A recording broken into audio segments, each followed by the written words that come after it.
Hey, welcome back to vosNET-Gaming. I'm Vosman, and today we're looking at the DMZ reveal. Yes, it came out yesterday. Everyone's had a look at it. I had mixed feelings about it, but let's dive on in and see if we can see a few things and take a little look.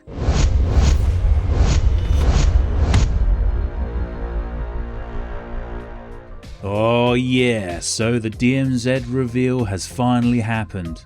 After years of rumours, leaks, speculations and frankly a lot of disappointment from players who felt the original DMZ was abandoned way too early, Infinity Ward has finally shown us what they've been working on. But here's the thing, I don't think the biggest revelations were things they explicitly told us. I think some of the most important clues were hidden in the background, in the gameplay snippets and in the systems they briefly mentioned but didn't really explain. So let's break down everything we know, what it means and what I think DMZ is actually going to play like when it launches. First up, the setting. The new DMZ takes place in Hajin, a huge exclusion zone stretching across parts of North Korea, South Korea and Russia. The setting alone is a massive departure from Al Mazrah. What immediately stands out though is the variety. We've already seen dense urban areas, military installations, forests, mountains, snow-covered regions, industrial facilities and what appears to be the aftermath of a catastrophic nuclear reactor disaster. Infinity Ward has also confirmed dynamic weather. Now this might sound like a small detail, but I think it's actually one of the biggest changes to the extraction experience. Imagine trying to cross a valley during a storm. Imagine fog rolling in during a firefight. Imagine using weather conditions to escape another squad or launch an ambush. To me, that sounds like for the first time, DMZ could genuinely feel different every time you deploy. And that's where the living world concept starts becoming interesting. One of the most surprising things from the reveal was the structure of missions as well. Players can apparently choose between story missions, dynamic operations or simply free roam. But for everything we've heard, everyone is still sharing the same world. So think about that for a second. You could be trying to complete a major story objective while another squad is just exploring. Another squad could be hunting high value targets. Another team might simply be looking for loot. That, I think, creates far more natural player interactions than everyone chasing identical contracts. Every deployment suddenly becomes unpredictable. And unpredictability is exactly what made the original DMZ so special. Now let's talk about the forward operating base, because I think this could end up being the most important system of the entire game. The FOB appears to be much more than a menu screen. It looks like a persistent home base where you can unlock features, upgrade systems, manage gear and improve your long-term progression. This is something DMZ players have wanted for years. The original game had progression, but it often felt disconnected. The FOB finally gives players something tangible to build towards. Every successful extraction could feel meaningful because it's contributing to something larger. And if Infinity Ward gets it right, it could massively improve the long-term player retention. Now, one thing that also caught my eye was how they seem to be handling player travelling around the map. There appears to be a monorail system. We know there's substantial road networks. And there's hints of water-based travel as well, and Infinity Ward has mentioned new ways to infil and exfil. That immediately makes me wonder if exfils are going to be much more dynamic this time around. We could see moving extraction points, we could see faction-based extraction routes, we could see certain areas become inaccessible during specific weather conditions. We just don't know yet, but those would be absolutely awesome. But it definitely feels like they're trying to move beyond simply calling in a helicopter and waiting. Now, let's address the elephant in the room here. The reveal didn't actually show much gameplay, and I think that's important.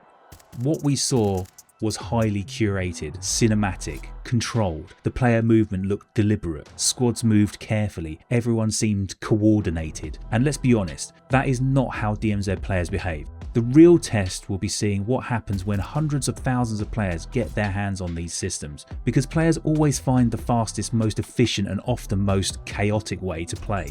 But despite that, there were a few gameplay details that genuinely stood out. The first was healing. It looks like operators may need to use bandages to actively treat injuries. That alone could make combat much more meaningful. But what really grabbed my attention was the possibility that wounded players leave blood trails behind them. If that's true, it completely changes how fights play out. Imagine winning a gunfight only for another squad to follow your trail of blood that you left behind. Imagine tracking an enemy through a building. Imagine trying to escape while you're knowing you're literally leaving evidence of where you've gone. That creates tension in the way DMZ has never really had before. And then we come to the AI. Infinity Ward keeps talking about smarter enemies, more reactive enemies, a world that pushes back against players. There's even evidence that the enemy forces become more aggressive the more chaos you create. And honestly, this might be the single biggest improvement DMZ needs.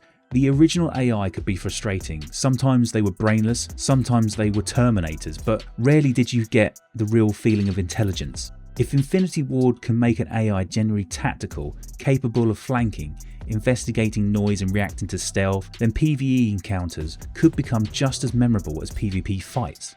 And speaking of stealth, that's another thing I think people are overlooking. The reveal strongly hints at stealth becoming a legitimate playstyle, not just crouch walking for a few seconds, but actual stealth. Combined with weather, smarter AI and tracking mechanics, DMZ could become far more methodical than the original experience.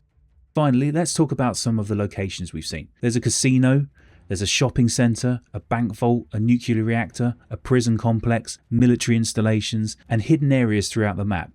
What excites me isn't the locations themselves though, it's what they suggest. Risk versus reward. The best DMZ moments always happen when players had to make difficult decisions. Do we push deeper? Do we risk losing everything? Do we extract now?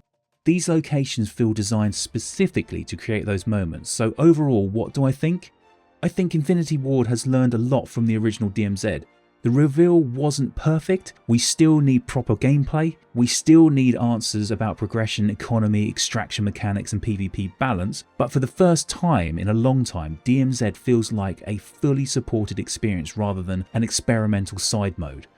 And if even half of these systems work as intended, this could be the extraction shooter that DMZ players have been waiting for years. Well, that's all I've got time for in this one. But now let's hear from you guys. What's the biggest thing you spotted in the reveal, and what do you think Infinity Ward still hasn't shown us? Let me know in the comments. If you find yourself here as well for the first time, why not hit that subscribe button?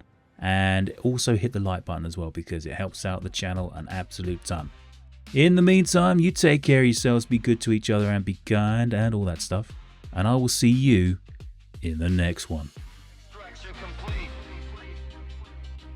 Mission success. See you in the next one.